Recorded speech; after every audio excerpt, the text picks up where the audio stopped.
My sister came home from work every night at exactly 8:15. Same car, same uniform, same routine. She'd walk through the front door, say hi, grab something from the kitchen, then disappear upstairs. Nothing unusual.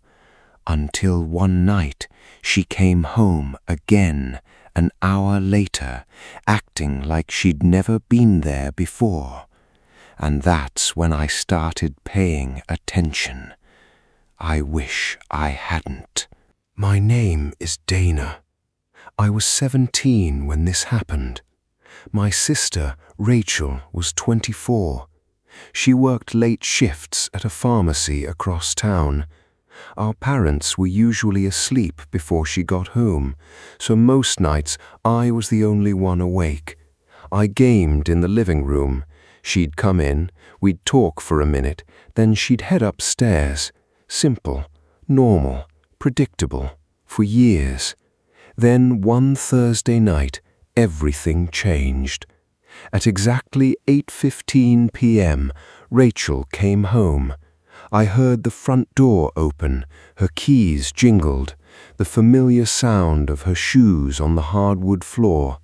She walked into the kitchen, still wearing her blue pharmacy uniform. She looked exhausted. I remember because she barely looked at me, just opened the refrigerator, stared inside, then closed it without taking anything. That was strange, but not scary, not yet. Then she walked upstairs and shut her bedroom door. I went back to gaming. Around 9:20, I heard the front door open again. I looked up, and there was Rachel, walking inside, still wearing her blue pharmacy uniform, still carrying her purse, still looking exhausted, exactly the same. I laughed. "Did you forget something in your car?" Rachel frowned. "What are you talking about?" My stomach tightened. "You already came home." Rachel stared at me, confused. "No, I didn't." I thought she was joking, until I saw her face. She genuinely looked confused. I told her I'd seen her an hour ago walk into the house, go upstairs, close her bedroom door. Rachel slowly shook her head. "No, I just got here." We checked upstairs. Her room was empty, completely empty. No lights, no sign anyone had been there, nothing. I couldn't explain it. Eventually, I convinced myself I'd imagined it. Maybe I was tired. Maybe I got distracted. Maybe I wasn't paying attention. That explanation lasted exactly 2 days, because it happened again. Saturday, 8:13 p.m. Rachel came home, walked straight upstairs. No conversation, no eye contact, no smile, nothing. At 9:11 p.m. she came home again, and once again the upstairs room was empty. Now I knew something was wrong, so I started documenting it. Every night, phone camera ready, waiting.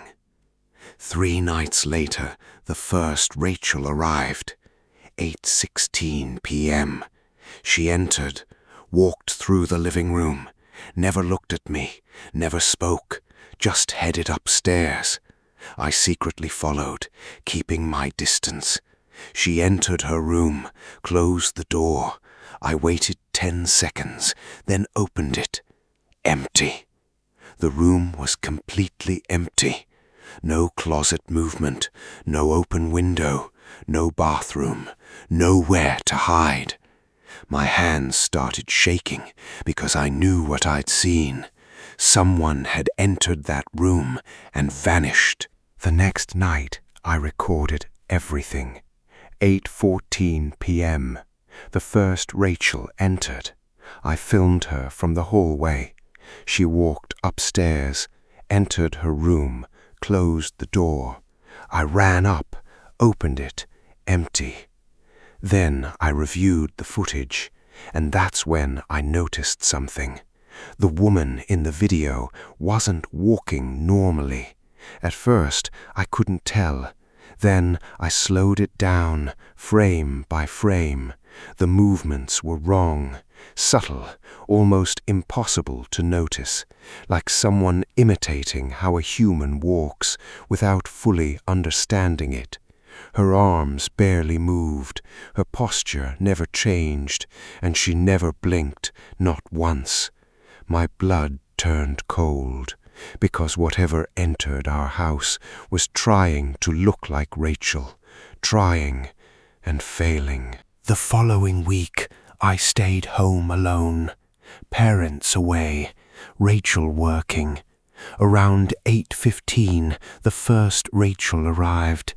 This time, instead of going upstairs, she turned toward the basement door and opened it. I followed, quietly. The basement lights were off.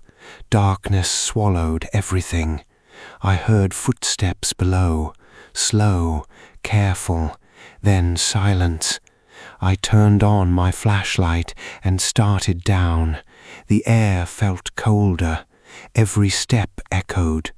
Then I saw her, standing in the far corner, facing the wall, completely motionless. I whispered, "Rachel." She didn't answer. Then she slowly turned around and smiled. It wasn't my sister's smile. It looked copied, practiced, like something learning how to smile. I ran. That night, I told Rachel everything. For the first time, she looked terrified. Then she said something I'll never forget. "I've been seeing you too." My heart stopped. She explained that some nights she'd come home and see me sitting in the living room, watching TV, looking completely normal. But when she'd speak, I wouldn't answer. I'd just stare, then walk into another room and disappear. We weren't being copied separately. Something was copying both of us, living inside the house, learning us, studying us, replacing us, piece by piece. We decided to stay awake together, in the living room, all night. No separating, no leaving each other's sight. At 8:15 p.m., the front door opened. Nobody was there. Then we heard footsteps upstairs. Rachel grabbed my arm. We both heard them, walking slowly across the second floor. Then another sound, a bedroom door opening. Then another, and another, and another. Every room, one after another, like someone checking each room, searching. Then the footsteps stopped, directly above us. The ceiling creaked. Silence. Then a voice, Rachel's voice, from upstairs, calling my name. Rachel was sitting beside me, holding my arm, and the voice upstairs laughed. The next morning we moved out, immediately. No explanations, no questions, no goodbyes. The house was demolished 6 months later. Workers claimed they found nothing unusual. But sometimes, late at night, Rachel still calls me, just to make sure I'm home, because every now and then someone answers her apartment door, looking exactly like me.